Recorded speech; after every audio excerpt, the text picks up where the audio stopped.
ಕಡೆ ಹೋಗವಲ್ಲ ಒಳ್ಳೆ ತಿರ್ಗಬೇಕು. ಈ ಕಡೆ ತಿರುಗಿಲ್ಲ ಅಂದ್ರೆ ಏನು, ತಿರುಗಿಲ್ಲ ಅಂದ್ರೆ ಏನು ಬಿಡು.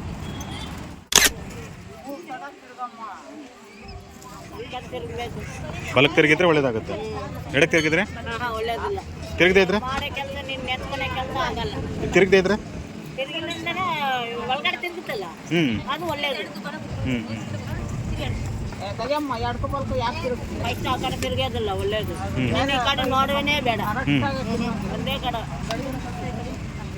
ಇದು ಮಾಡಿದ್ರೇನು ಕೆಟ್ಟದೇನು. ಈ ಕಡೆ ತಿರುಗಿದ್ರೇನು ತಿರುಗಿಲ್ಲ ಅಂದ್ರೇನು, ಬಲಗೈನಾಗ ತಿರುಗಬೇಕು, ಅದು ಒಳ್ಳೇದು.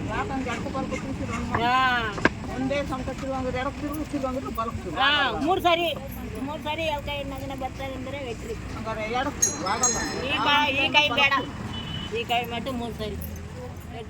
ಸ್ನೇಹಿತರೆ ನೋಡಿದ್ರಲ್ಲ, ಇದು ಶಿರಾದಿಂದ ಹಿರಿಯೂರಿಗೆ ಹೋಗ್ತಕ್ಕಂಥ ಮಾರ್ಗ ಮಧ್ಯದಲ್ಲಿ, ಅಂದರೆ ಈ ನ್ಯಾಷನಲ್ ಹೈವೇ ಪಕ್ಕದಲ್ಲಿ ಬರ್ತಕ್ಕಂಥ ಒಂದು ದೇವಸ್ಥಾನ.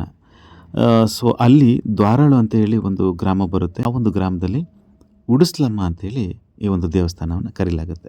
ಈ ದೇವಸ್ಥಾನದ ವಿಶೇಷತೆ ಏನು ಅಂತಂದ್ರೆ, ವಿಶೇಷತೆ ಅನ್ನೋದಕ್ಕಿಂತ ಅಲ್ಲಿ ವಿಸ್ಮಯ ಅಂತಾನೆ ಹೇಳ್ಬೋದು. ಸೊ ನಾನು ಡೈರೆಕ್ಟಾಗಿ ನೋಡಿರೋ ಪ್ರಕಾರ ಅಲ್ಲಿ ಒಂದು ವಿಸ್ಮಯ ಇದೆ ಅಂತ ನಾನು ಭಾವಿಸ್ತೀನಿ. ಆ ಒಂದು ಕಾಂಕ್ರೀಟ್ ಮೇಲ್ಗಡೆ ಒಂದು ಚಪ್ಪಡಿ ಕಲ್ಲನ್ನು ಹಾಕಿರ್ತಾರೆ, ರಬ್ಬಾಗಿರುತ್ತೆ. ಆ ಒಂದು ಕಲ್ಲು ಚಪ್ಪಡಿ ಮೇಲೆ ಕೂತ್ಕೊಂಡು ಏನಾದರೂ ಒಂದು ಹರಕೆಯನ್ನು ಹೊತ್ಕೊಂಡ್ರೆ ಅದು ಆಗುತ್ತೆ ಅಂತಂದರೆ ಬಲಭಾಗಕ್ಕೆ ತಿರುಗುತ್ತೆ, ಆಗಲ್ಲ ಅಂತಂದರೆ ಎಡಭಾಗಕ್ಕೆ ತಿರುಗುತ್ತೆ. ಸೊ ಈ ಒಂದು ಕ್ರಿಯೆ ಅಥವಾ ಒಂದು ವಿಸ್ಮಯವೇ ಆ ದೇವರನ್ನು ನಂಬೋದಕ್ಕೆ ಕಾರಣ ಅಂತ ಹೇಳ್ಬೋದು. ಸೊ ಈ ಒಂದು ಕಾರಣಕ್ಕೋಸ್ಕರ ಸಾಕಷ್ಟು ಜನ ನಾನಾ ಕಡೆಯಿಂದ ಅಲ್ಲಿ ದೇವಸ್ಥಾನಕ್ಕೆ ಬರ್ತಾರೆ, ಸಾಕಷ್ಟು ಜನ ಅಲ್ಲಿ ಹರಕೆಯನ್ನು ಹೊತ್ಕೊಳ್ತಾರೆ. ಈ ಒಂದು ವಿಸ್ಮಯವನ್ನು ನೋಡಿ ಅನುಭವ ಪಡ್ಕೊಂಡು ಹೋಗ್ತಾರೆ. ಸೊ ನಾನು ಕೂಡ ಅಲ್ಲಿ ಹೋಗಿದ್ದೀನಿ, ನೋಡಿದ್ದೀನಿ. ಆದರೆ ಅಲ್ಲಿ ಏನೋ ಒಂದು ವಿಸ್ಮಯ ಇದೆ ಅಂತ ನನಗನ್ನಿಸ್ತಾ ಇದೆ. ಸೊ ಇದು ನಂಬಿಕೆಯೋ ಮೂಢನಂಬಿಕೆಯೋ ನನಗಂತೂ ಗೊತ್ತಿಲ್ಲ. ಸೊ ಯಾರಾದರೂ ನೀವು ಕೂಡ ಹೋಗಿ ನಿಮಗೇನು ಅನಿಸುತ್ತೆ ಈ ಕಮೆಂಟ್ ಬಾಕ್ಸಲ್ಲಿ ತಿಳಿಸಿ ಅಂತ ಹೇಳ್ತಾ ಎಲ್ರಿಗೂ ನಮಸ್ಕಾರ.